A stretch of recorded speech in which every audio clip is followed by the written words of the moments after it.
Hello, everyone, and welcome back. This is episode 12 of the Collegiate Chess League's podcast, season 3. My name is Joe. I'm joined by my lovely co hosts, Max and Xander. We're back in it today. This is the last podcast episode before the season finale for Division 1 of the Collegiate Chess League. We have a big weekend, back to back matches on Saturday and Sunday, semifinals followed by third place match and the finals. Lots of college playoffs happening right now. Speaking of which, Max and Xander, I know you guys are big basketball hoops fans. What's going on in March Madness right now?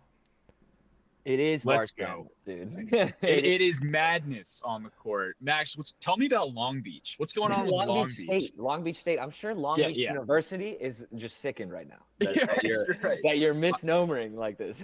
Yeah, my bad. No, I mean, what's crazy is that Michigan State, my alma mater, Go Green, got the win today. And had to plug, as you can imagine. And that game started at 12:15 Eastern. The last game tips off tonight, I'm pretty sure, at 10:50 p.m. Eastern. So that is 10 hours of game straight.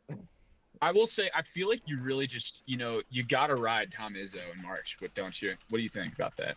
I mean, whoa. Yeah, but he's a legend of the game. It's like, if you're going to choose someone, you got to choose him, right? I mean, if I'm riding somebody, it's Tom Izzo, but For sure. Specifically in March, though, this Michigan State team accrued 14 whole losses, which was nearly the highest in the tournament field. So you think a 9 seed is accurate for Mich State this year, or you think Yes. think so? It was 100% accurate because there were teams with better records than us that just played against bad teams, so they were winning those games. We played exclusively good teams, and we proved it by winning by 14 points. Maybe we should have been a 7 seed. Naturally. But yeah, I was going to say, is that perhaps disrespectful to the pedigree of the program that we're dealing with and the figure, the man Tom Izzo? No, trust me. Some people thought it was respect that we even got the 9 seed. So wow, sure. So it's all up there. I mean, humble fan. Yeah, you know me. I'm a fan of 2 things: Long Beach State and Michigan State. I love Long Beach State. Speaking of Long Beach State, it's actually called Cal State Long Beach. I don't know why on air they changed their name, but I've actually visited their chess club. Can you guys believe it? There you go. No way. Dude, I believe that because you are Mr. California Chess. There's no way you haven't been to every chess club in California. Well, I could swear. To any of the fans that are wondering maybe why we're 30 minutes late, I don't know if you guys could tell, but these guys are watching college sports right now, which is where I kind of want to start with because this is the season for chess playoff, brackets, and I submitted my brackets. We got CCL playoffs, but of course, March Madness is a big thing. We're kind of doing the brackets based off of that. I mean, the season's kind of aligned perfectly. And to bring it back to chess a little bit here. Do you guys have any predictions for what's going to shake out this weekend? Yeah, I mean, we got a couple, really, really powerhouses in the semis this weekend, specifically in Webster and SLU, I want to say. And so if I had to liken it to March Madness, we got a couple of maybe UNCs, Houston's, some really top class programs, and they've got firepower on the chessboard, which I'm excited to see. Tactical brilliance, the rest of it, So I'd be surprised if one of those two didn't take home the ship and ascend to chess greatness, but we'll see. I love your use of ascend. I hate to tell you this, but a better comparison would be instead of UNC, UConn. Because UConn won the title last year, and SLU won the title last year, right? So are we going to see a repeat in both tournaments? I hope not. I'm a big fan of parity, unless it's my team winning over and over again, in which case that'd be cool. But other than that, I'd love to see a new team win it. Maybe the underdog, UTRGV. Ooh, I would. That's just, for me, that just smells like Long Beach State, and I would love to see that too. Joe, what do you think, though? I mean, you're closest to the action. You know these teams intimately. Who do you think's got the best chance? And who do you think has the best upset potential? And is it upset if Mizzou beats SLU? I think on my bracket, I have SLU going all the way. So I have to go with the defending champs. But basically, I'm filling out the bracket to win because I want that prize. Shout out to SIG, our sponsor, giving out a JBL Clip speaker. Plus 6 months diamond. I could definitely use that. We all know my chest needs it. But honestly, I'm just more disappointed that UCLA didn't make either bracket. Yeah. Hey, that's all That's right. crazy. As a team that has, I don't know how many national titles. I mean, they were from back in the Stone Age, but they still count. Shout Right. out Yeah. John Wooden, my Shout out boy. John Wooden. The Stone Age, more like the Wooden Age. All right, Dang, no, literally, that was a good one, Max. That was. I'm kind of cooking it. Oh, that was good. All But it's right. actually crazy that I didn't even think about the fact that UCLA and USC are missing from these brackets. Not from the women's bracket, to be fair. The USC are a 1 seed on the women's side. Mm-hmm. And I would like to shout out the women's bracket. Michigan State, a 9 seed in the men's bracket, a 9 seed in the women's bracket. Anything is Wow. possible. But Caitlin Clark over there for Iowa is really putting on a show. And Yeah. to liken it to chess, this is a perfect question for you, Joe. Who's the Caitlin Clark of the CCL? I guess, this is the Final Four. Who's like the most flashy player that's like putting in the work for a team? The top like woman player in the CCL, I gotta go with Anna Sargisian for Webster. Mm-hmm. She's Yeah. an international master. And March is Women's Month, right? Yep, that's right. Sure is. We Ma'am, had I should say. International Women's Day, so I was hoping we could do like a post. We have a lot of women ambassadors in our program, a lot of women captains in the CCL and players, of course. Shout out as well to Kimmy Liu, who we had a feature on our main broadcast. Speaking of which, if you wanted to be featured on the main broadcast, we have some news for you guys. We have an awesome opportunity if you guys use the hashtag CCL Finals and a selfie or just a post during the live broadcast on the show on Sunday.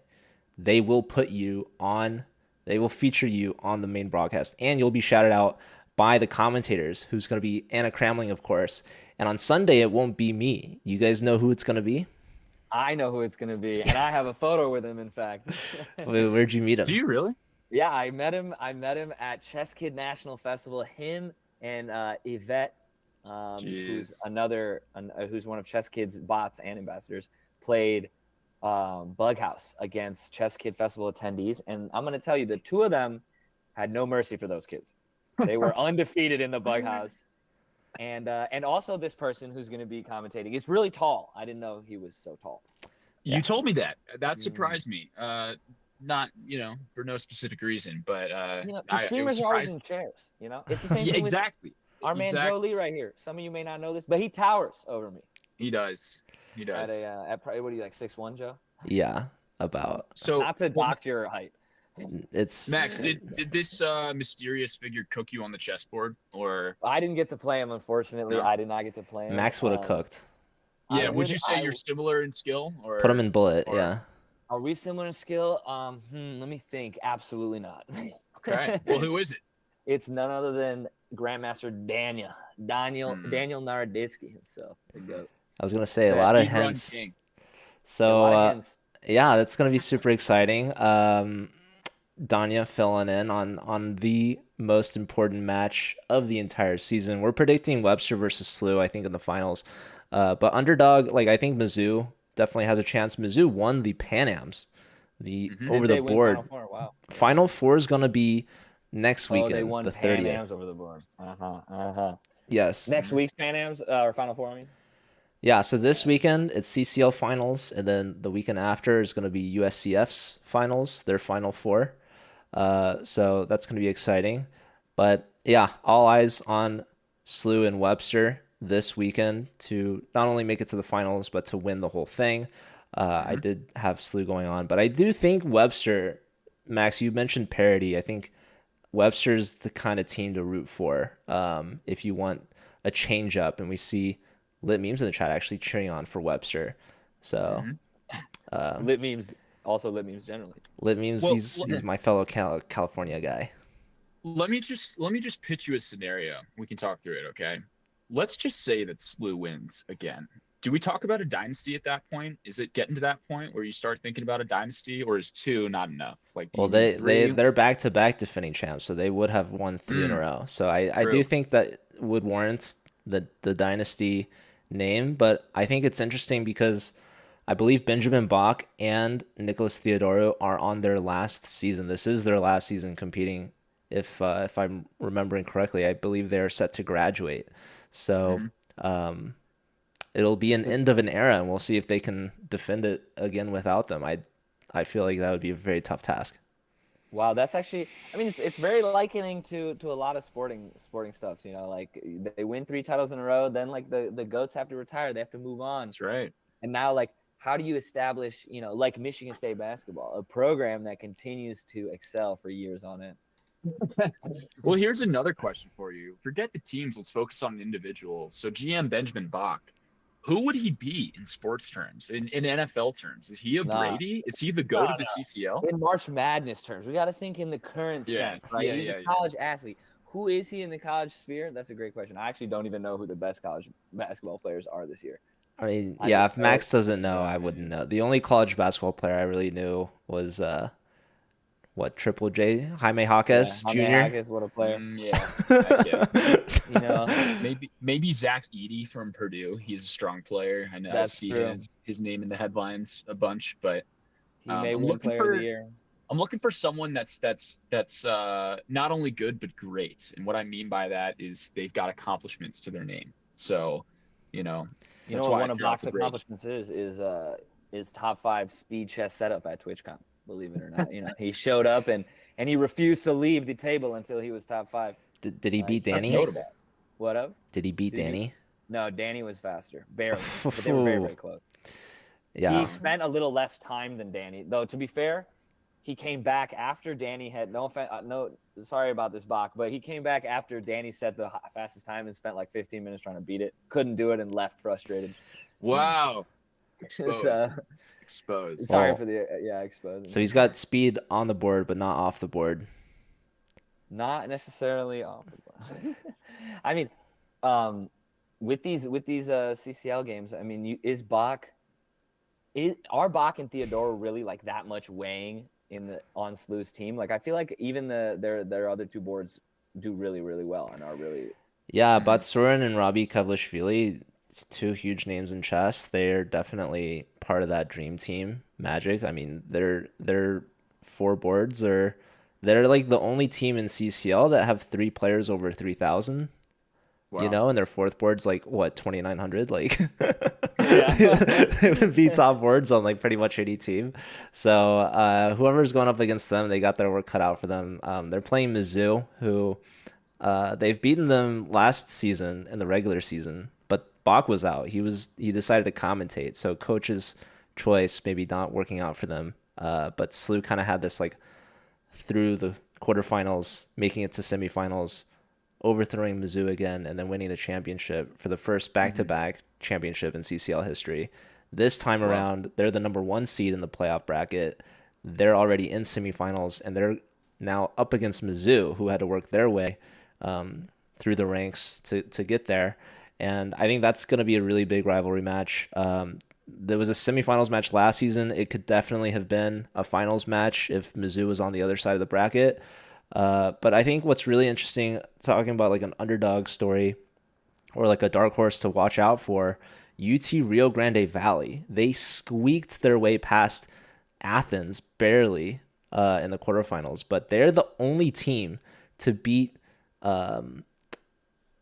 SLU this season in the regular season, and they beat SLU last season as well. So UTRGV back-to-back seasons serving SLU some of their only L's, which is really crazy, but they're going to have to get through Webster before they have a chance to maybe meet up with SLU. So, which isn't going to be easy, dude. I mean, Webster's going to be really hard. I think that, or I was going to ask you, Joe, what do you think, you know, watching all season, is getting out to the early lead huge, or like are comebacks possible? Because I feel like when you start playing from behind in any sport, you know, you start stressing. You're like, we have to win this next round. We have to like get a couple W's.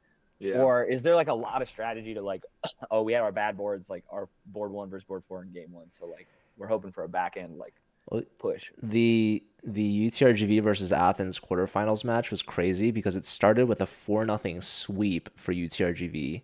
And basically, you need 8.5 points to win. So they were already pretty much halfway there. Take care, Littman. Thanks for being here. Shout out to UC Merced, who they might be traveling actually to USC to compete in an over-the-board tournament, which would be pretty cool. But anyways, UTRGV looked like they were pretty much in it, and in the final round, Athens won it 3.5 to a half. They were at one game away from tying it back up, like basically reverse sweeping to force overtime. But their top board, their captain, actually had an early draw, and that cost their team their match. So that ended up being 8.5, 7.5, as close as it gets. So really, the early lead doesn't mean as much as it should. I think as long as teams are determined to still be in it, every round, every game matters. I mean, that's how it should be. I mean, CCL has a great format. It's exciting and fun, and like everyone gets to play everyone. And I mean, I don't know. I feel like there was some strategy there. I feel like the top board of Athens should have known. You know, they should play some bit more dubious line maybe, or like sack something, because it's like, what do you got to lose? A loss and a tie mean the same in that situation. That's a great point, Max. And Joe, I'd like to ask you this.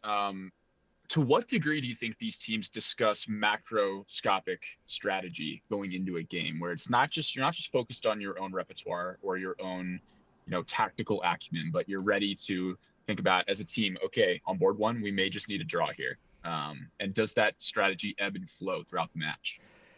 I think the good teams really need to be able to change their strategy up between rounds, because if you're not aware of the score, then you're going to have that situation where you have a player that draws when they shouldn't, right? Like, it's very important that every player in that last round knows what the score is and knows like how their teammates are doing.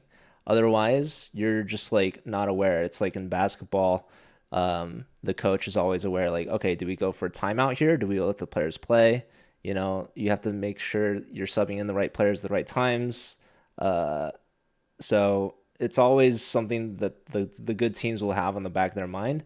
If you're not having that communication, then you're gonna maybe have an early draw, or maybe someone plays on when they shouldn't have, or don't play on when they should have, and that's gonna cost you a point or two here and there, and that's gonna determine the match in a lot of cases. So, good question. I think that before going into the match, I don't think there's too much like minute detail planning.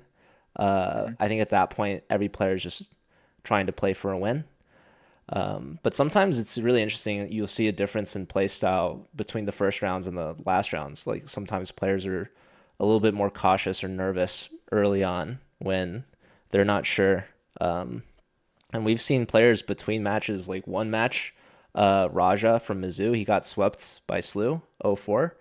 But like the match before, he swept 4-0, and the next match he went like 3.5 out of 4. So sometimes some weeks like players just have really good weeks, and then others that are just kind of off. So it'll be really interesting to see how he does against SLU again now that it's in the playoffs. Got it. I mean, Great. it's gonna be hype. It's all on the ChessCom Twitch channel, commentated by you and Anna the semifinals, and then Anna and Danya the finals. That's a quality lineup. It's gonna be a good time, and that's the last chess broadcast for the candidates tournament. Yeah, candidates coming up. Another big tournament was Reykjavik Open that's happening. Like I think it just finished today, and Anna didn't commentate during the quarterfinals because she was playing there. And guess who she played today? You guys are never gonna guess. No way. I haven't seen it on Twitter, so I'm not gonna guess. She Give played. me Botez. Give me Alexander Botez. No. She played one of our ambassadors. Oh, she played one of our ambassadors? Who? Tank He from Indiana University. Oh, no way, Tank He. Shout out to Tank, our Hoosier representative. Representing, that's the guy. I think when Tank first got the announcement of the pairing, he was probably really excited. He messaged me saying, Joe, I just got paired with Anna. Like, you should tell her I'm going to play the cow opening. And I was like, hold on, let's calm ourselves down now. Like, I don't know if you want to do this, man. Like, dude, you should do it. Did he play it or no? No, but he did start with A3. Wow. And guess who won? Anna. Xander, you want to guess? Give me No, Tank. it was a draw. Based on that question. No, look at him laughing, bro. It was Tank, dude. Tank beat her with A3. Goodness. No kidding. So wow. our what ambassador, position did that like transpose into from A3? What did he get out of it? I don't know. I posted the link in the game of in the Discord server. Shout out our Discord. But isn't that awesome, dude? You got Tank originally from China, taking classes in Indiana, joining our ambassador program, traveling to Reykjavik, playing Anna Kramling, one of the most trending chess streamers out there right now, one of the runner-ups for Chess Streamer of the Year, who also competed in Reykjavik, streaming it. Um, and yeah, she's commentating CCL, and he gets this opportunity to play against her. It's pretty cool. That's dope. Wow, it is amazing. Joe, I want to ask you a couple questions about our four semifinalists and try to understand them sort of as little profile pieces. Like Why don't we it's start with criminal Slew, since it feels like they're, if we had to rank them 1-4, I might say Slew's at 1, just based on the pedigree They of are the the number program. one, yeah. They are the Yeah. one seed, yeah. Would you say there was ever a moment where their journey to the semis was cast in doubt throughout the season, or was it, Patrick Mahomes and the Chiefs in the playoffs, nothing to worry about? So I did mention they did lose to UTRGV in the regular season. Mhm. That was a close match, 8.5 to 7.5. Slew had one of the worst starts that they've ever had. Their board four Batsurin missing the first 2 rounds because of an OTB event that he was competing in. And yeah, he ended up having to like finish his game as fast as possible to join the CCL match. So I think that like frankly that kind of is in their favor. They're showing like, dude, we don't even need one of our players for 2 rounds, and the match is still 8.5, 7.5, like super close. And like Bach didn't play well, like they were all competing and traveling and stuff. But there was another match I believe that went to overtime, or I might be confusing. That might have been Webster. But ultimately, I think that I had any suspicions put to rest when Slew beat Webster 8.5, 7.5, because that was the match of the regular season. That was the one that was most highly anticipated, with Webster joining for the first time in CCL history for the team format. And when I saw that, like any suspicions or questions I had essentially put to rest. But playoffs is a different beast. It's a different animal. So we're all going to see if they meet each other in the finals. So we'll see. Gotcha. Do you think we'll see any offbeat openings like an A3 or something, or are we looking for more classical stuff in this high stakes I think CCL, we've seen actually a bit of trending on Twitter with a Wonder Liang's opening against Anna Sargsyan in Webster. That was the last week of the regular season. He played his knight probably like 9 different times, I think, like not even exaggerating. It was a bunch of times, yeah. He went back to the starting square twice. Wow. No, it was like more than that, dude. It was actually But he more than lost. He did lose that game, but I was not surprised at all. I was actually telling Anna like this is what you should expect, and I don't know if she thought I was serious or not, but that's exactly what we saw. And guess who caught eye of that and retweeted it? Was it Anish Giri? What's your guess, Xander? I'm gonna say Danya. Well, I don't know if Danya's on Twitter. Me neither. Good question. No, Anish Giri, he's the chess Twitter guy, and that's exactly right. Guy, yeah. He was like, "Wait, are you serious?" He like retweeted it, and I actually tagged a Wonder in the Discord and was like, "Yo, he shouted out your opening," and dude, a Wonder said like, "Oh, I was inspired by like the Steinitz game from like 1859 or something," and I looked at it, and it was like not at all a troll opening. It was like a really classical game. Yeah. That's hilarious. I might just start saying that. Like, I was inspired by Steinitz in like 1855. This was like, a classical Wonder Steinitz. 12 times. Man, no, Wonder is a classical. I mean, he's one of the biggest personalities in college chess and the CCL. But I think that the players at this point are going to be pretty serious. Although Antipov did play a4 rook a3, which was kind of wild, but that was regular season still, and so I'm not sure if he would do it that's again. not even that bad.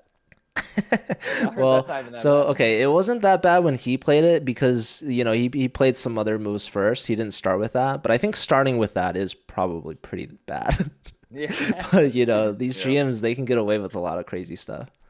A player like Max though could just make it work on the fly. You could just, Player like Mauricio, former podcast host, Yo, could do shout it. out to That's right. Mauricio. Now that guy That's likes right. an offbeat opening. He loves sacking a piece whenever it's possible. That's what it's called. Yeah, it's not blundering, it's sacking. Let's let that be known. Always for activity. Well, you guys could Right. have been good players back in the maybe if you go to grad school, but you mentioned some of these Michigan State teams, like they're competing in the CCL, they're in the lower divisions, although I know UMich is playing in D2. They just beat Virginia last week. But I guess UMich not your favorite team, Max, although they are a Michigan team. I mean, I support the Michigan squads. I grew up in Ann Arbor, so I know some of the dudes. So I mean, yeah, I'm supporting them for sure, especially if there's no other Michigan teams in their division. Especially over Ohio State. Is that who they're playing? No. Ohio that'd be State, I don't even crazy. think is in their division. Exactly, the But- bums. I mean, I support all colleges equally. Well, so UMich does have a team in Ohio State's division, and they did have a match, actually. I don't know the result, but I think it went to overtime. It was close. Damn, So we got to set up some more rivalry matches, but that's true. maybe for another season. But yeah, I'm getting kind of sad. The season's been like 2-3 months long. Like we're coming up to an end now. So a lot of hard work coming to its conclusion, and appreciate everyone tuning in and supporting this weekend. So be sure to share your photos and hope to see you there. Yeah. What about this summer? Are we doing Bullet? Are we doing Bughouse? Yeah, we are bringing back the Bullet Championship and the Bughouse Champion. Summer season is good to go. Probably going to be around June. And then there was a variant actually. I tried adding Duck Chest last season, didn't quite work out. But there's a new team format that just rocked our broadcast team basically. You know what I'm talking about, Max? No. Oh wait. Chess with checkers. No. That's the thing that happened. But no, I don't know. I might know, but I can't think of it right now. You'll know when I say it. Do you know Yeah. Xander? I'll give you a try. I Oh don't my think God, I dude, know. I know this, man. It just happened. It was It like our just last. happened. It was like I said, a team format. Oh, team chess battle. You Oh, want to do that? exactly. With, Yeah. like 2v2 versus. Yes. With We had a colleges, lot of that'd our be hype. college kids asked. I mean, it's one of our most liked formats we've ever done, so I think it's worth a shot. It's so true. I mean, it would be super fun. I've heard that the logistics are insane, but any person that's willing to take on that beast can do it. What two players would you want to see on a team? That's a good question. I don't know. I would love a Bulgarian team with Gabby and I don't know other Bulgarians that are in. Gabby and whoever else she's got. Whoever other Bulgarians she can find. Maybe you, Max. Maybe you'll Yeah, take. maybe me, but I'm the low. Okay, if we do a high rated, low rated, her and me. If I had to choose two players, I would want to see a wonder with his fellow GM Praveen Balakrishnan. I think that would be really strong. Awesome. I was thinking you guys would go for some of these top boards that we were just mentioning from SLU. Like Bach. Yeah, Bach. I mean, Bach that's and clear. Theodoro. I mean, that would Maybe be. Yeah.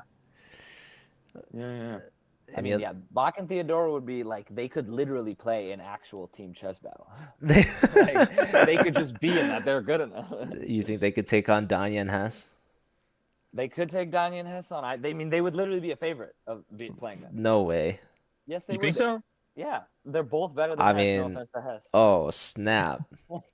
Oh my Wow. gosh, he really just went there. What's up, Subum? I said no offense to Hess. Okay, No, it's and true. Hess, if you ever watch this, bro, I support you. I actually, yeah, like I think they would be the favorite maybe against Hikaru and Levy, no offense to Hikaru. I think that's the other way around. That's no offense to Levy. Oh, wait. Whoa, Max. Come on, man. Oh, just kidding. No, but apparently they might bring that format back with just IMs. Like, we do I'm not a GM. Mm-hmm. Yeah, leaks on the college football podcast. Max, you weren't supposed to say that. We could just Anyways. I mean, yeah. All right. Well, CCL playoffs, March Madness. Who's your favorite in March Madness? Probably. Mich State. I Long mean, I Beach. wish they're probably going to play North Carolina, #1 seed next round, which will be on Saturday. And if they beat them, I will be the most hyped person that you've ever met. I may even crack a brewski for that game. We'll see. Whoa. Wow. College Chess Podcast, my bad. Only 50% of college students can do that. I have done my CCL brackets, and you could find them if you look at the predictions. Yeah, so we have the link there in the chat. But all right, yeah. Any last remarks, you guys? Anything else to look forward to? I mean, we're excited for the broadcast this weekend. I'm gonna be tuned in. I'm gonna be watching March Madness. I'm gonna be watching Chess Madness. It's all gonna be happening at the same time. I'm gonna echo that. I'm gonna say go Long Beach State, go UTRGV. I'm excited to see some upsets. That's what I want to see. You want to see some brackets busted? Yes, sir. Brackets busted. All right. Well, thanks, guys. Appreciate your time, and tune in. We probably will have another episode next week, but we figured this stuff out on the fly. So, thanks everyone, and way to break the fourth wall. Good luck to all the teams in the playoffs, and hope we get the viewers to tune in and shout you guys out on broadcast. All right. Remember to use #CCL Finals.